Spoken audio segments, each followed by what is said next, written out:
Olá pessoal, esse é o primeiro vídeo aqui do canal. Eu me chamo Raquel Nasser, estou no 7º semestre de Direito.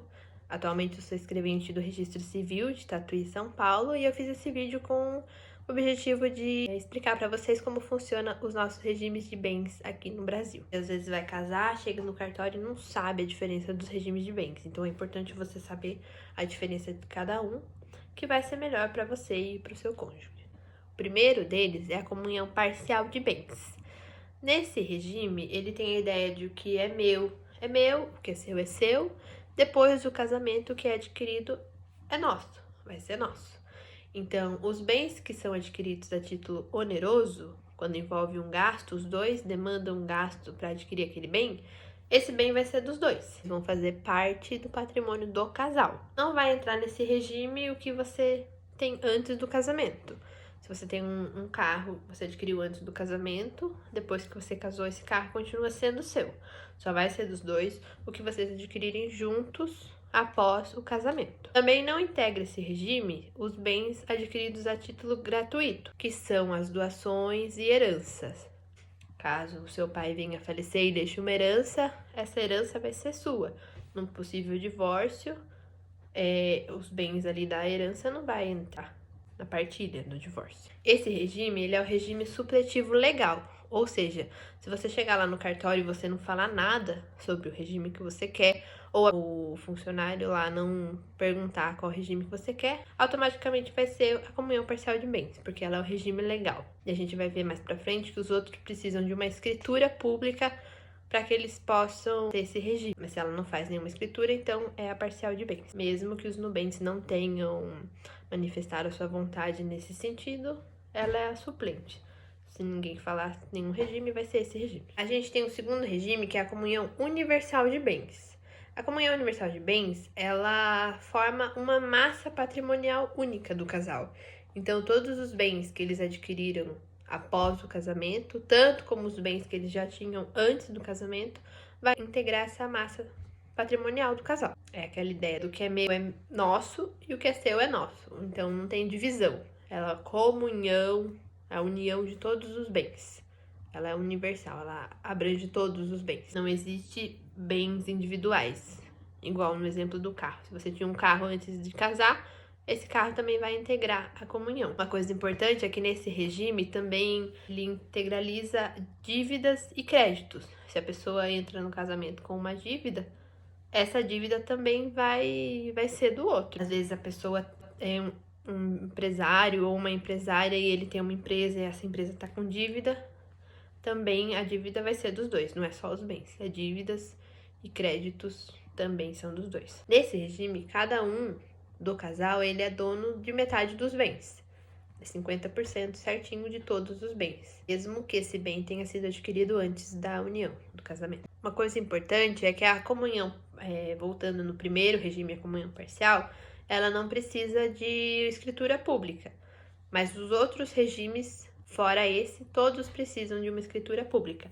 Ou seja, a pessoa vai lá no cartório de notas, os dois vão juntos, declaram que eles querem esse regime, o cartorário vai fazer uma escritura pública e eles vão levar para o cartório civil, ou às vezes é o mesmo cartório, e vai marcar o casamento com esse regime. Apenas com essa escritura pública afirmando a vontade dos dois em terem esse regime, que vai poder validar o casamento para que ele tenha esse regime. O terceiro regime é a separação total de bens. Nesse regime, o que é de cada um, por exemplo, o que é meu e o que é do meu cônjuge é do meu cônjuge.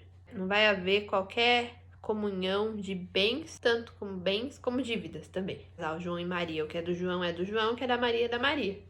Se ele comprou um carro depois do casamento, é dele, só dele. A Maria não vai ter parte nesse bem. E a gente tem também a separação obrigatória de bens, que ela é parecida com a separação total, porque há a divisão de bens, né?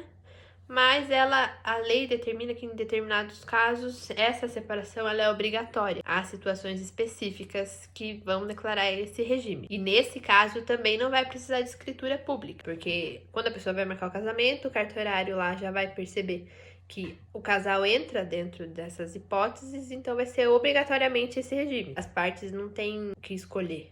É obrigatório. Alguns exemplos são a pessoa maior de 70 anos, se um dos cônjuges é maior de 70 anos, tem que ser obrigatoriamente essa separação de bens. Se a pessoa é viúva e ela não realizou o inventário do cônjuge falecido dela, e ela vai casar com outra pessoa, ela não pode casar com outro regime a não ser a separação obrigatória.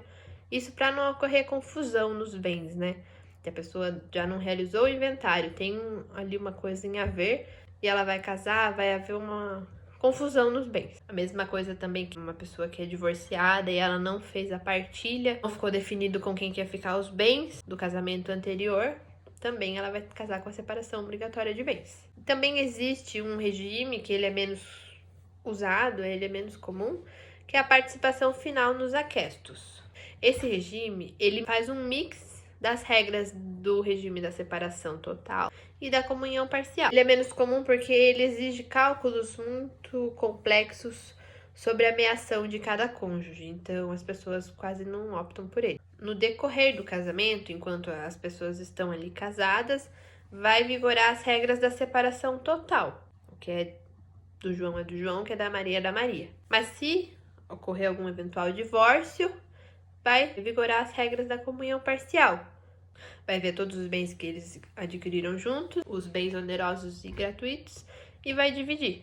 O elemento central desse regime é que os cônjuges eles ficam unidos nos ganhos e separados nas perdas. Nesse caso, também há necessidade do pacto antinupcial. Bom, para finalizar, então, a gente entende que o regime da comunhão parcial ele é o suplente, é o mais comum no Brasil. As pessoas sempre casam por esse regime, porque o que a pessoa adquirir antes do casamento continua sendo dela, e após o casamento, o que eles construírem juntos vai ser dos dois. Já a separação obrigatória de bens, ela é imposta, as partes não escolhem, tem os casos específicos na lei que vai fazer que a pessoa tenha que casar com esse regime, que é a mesma coisa da separação total, só que a diferença é que ela é obrigatória. A pessoa não está escolhendo aquele regime, ela tem que casar com aquele regime porque ela se encaixa dentro de alguma das hipóteses da lei. No caso da comunhão universal ou a separação total, é preciso fazer uma escritura de pacto antinupcial, e a gente tem a participação final nos aquestos, que também exige a escritura, mas é a menos utilizada no Brasil.